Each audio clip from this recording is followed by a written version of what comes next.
আমাদের সক্ষমতা নাই বিধে আমরা এত জাঁকজমকপূর্ণভাবে ওইভাবে প্রোগ্রাম করতে পারি না। রাজনীতি যদি কেউ বলে পাবলিক দেয়, অমুকে দেয়, এইটা অনেক ক্ষেত্রে ভুল কথা।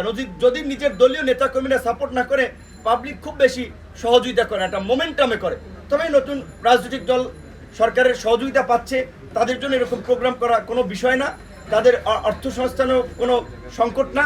যদিও আমরা বিরোধী দলে থাকা অবস্থায়ও আমাদেরকে নিয়ে নানান ধরনের প্রোপাগান্ডা চালানো হয়েছে, এখনো চালাচ্ছে।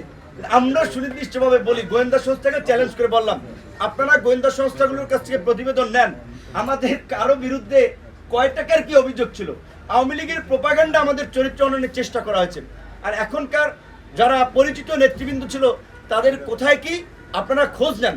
আরেকটা কথায় ভাই যেটা বলেছেন যে প্রধান উপদেষ্টা এবং প্রেস সচিবের রেফারেন্স দিয়ে গণমাধ্যম সর্বকালের সেরা স্বাধীনতা ভোগ করছে, কথাটি কতটুকু সত্য সেইটাতেও গণমাধ্যম কর্মীরাই জানেন। প্রধান উপদেষ্টা অবশ্যই একজন প্রগতিশীল চিন্তাভাবনার মানুষ, আন্তর্জাতিকভাবে সম্মানিত এবং সমাদৃত একটি মানুষ, পশ্চিমা দেশে থেকে চলাফেরা করে, তার আমি মনে করি একটা উদার মানসিকতা আছে।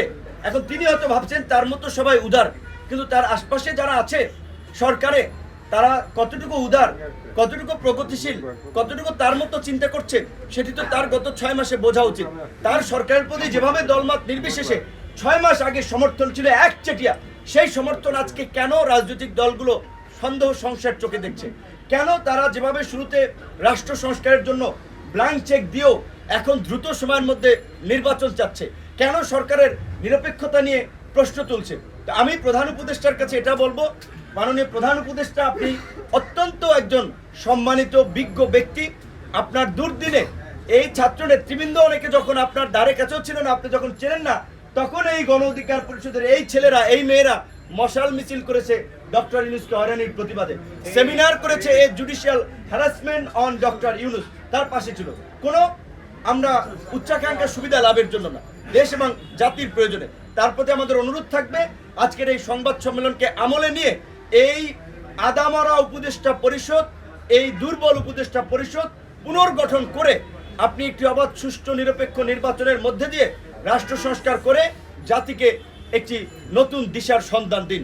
অন্যথায় এই দেশ একটি সংকটে পড়বে, আপনিও হয়তো অসম্মানের মধ্যে দিয়ে আপনার বিদায় নেওয়া লাগতে পারে। কারণ যেভাবে দেশের পরিস্থিতি তালগোল পাকাচ্ছে, আমরা খুব উদ্বিগ্ন এবং আমরা সংশয়ের মধ্যে আছি। যেই কারণেই আজকে আপনাদের সামনে এই কথাগুলো।